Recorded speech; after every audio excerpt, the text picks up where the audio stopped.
இந்த வீடியோல இன்சார்ட் அப்ளிகேஷன்ல ஒரே ஸ்கிரீன்ல 2 லேயர் வீடியோவை எப்படி ரன் பண்ண வைக்கிறது அப்படிங்கிறத நம்ம பார்ப்போம். ஃபர்ஸ்ட் இன்சார்ட் அப்ளிகேஷனை ஓபன் பண்ணிக்கங்க.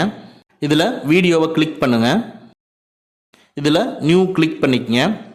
ஃபர்ஸ்டா இருக்கிற பிளாங்க்ங்கிறத கிளிக் பண்ணிட்டு பாட்டம் ரைட்ல இருக்கிற கிரீன் கலர் டிக் மார்க்கை கிளிக் பண்ணிக்கங்க. இந்த மெனுவில் இருக்கிற கேன்வாஸ்ங்கிறத கிளிக் பண்ணிட்டு என்ன சைஸில் உங்களுக்கு வீடியோ வேணும் அப்படிங்கிறத நீங்கள் சூஸ் பண்ணிக்கங்க. நான் 9:16 சூஸ் பண்ணிக்கிறேன். சூஸ் பண்ணிட்டு மெனுவை லைட்டாக ஸ்க்ரோல் பண்ணீங்கன்னா பேக்ரவுண்டுன்னு இருக்கும். பேக்ரவுண்டை கிளிக் பண்ணுங்க. இந்த பேக்ரவுண்டில் ஃபர்ஸ்ட்டாக இருக்கிற ஒயிட்டுங்கிறத சூஸ் பண்ணுங்க. ஒயிட்டுங்கிறத செலக்ட் பண்ணிட்டு டிக் மார்க்கை கிளிக் பண்ணிக்கங்க. நம்ம செலக்ட் பண்ண அந்த பேக்ரவுண்ட் வந்து இப்போ ஒயிட் போர்ஷனில் டிஸ்பிளே ஆகுது. இப்போ இந்த ஒயிட் பேக்ரவுண்டுக்கு மேலே தான் நம்ம வந்து வீடியோவை அப்ளை பண்ண போகிறோம்.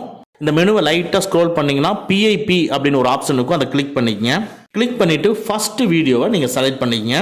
அடுத்து சேம் PIPயை கிளிக் பண்ணி செகண்ட் வீடியோவை சூஸ் பண்ணுறேன். சூஸ் பண்ணி அதையும் அலைன் பண்ணிக்கிறேன். இப்போ இந்த ரெண்டையும் நீங்கள் பார்த்தீங்கன்னா 2 வீடியோவோட லென்த்தும் வந்து வேற மாதிரி இருக்கும் இல்லைங்களா?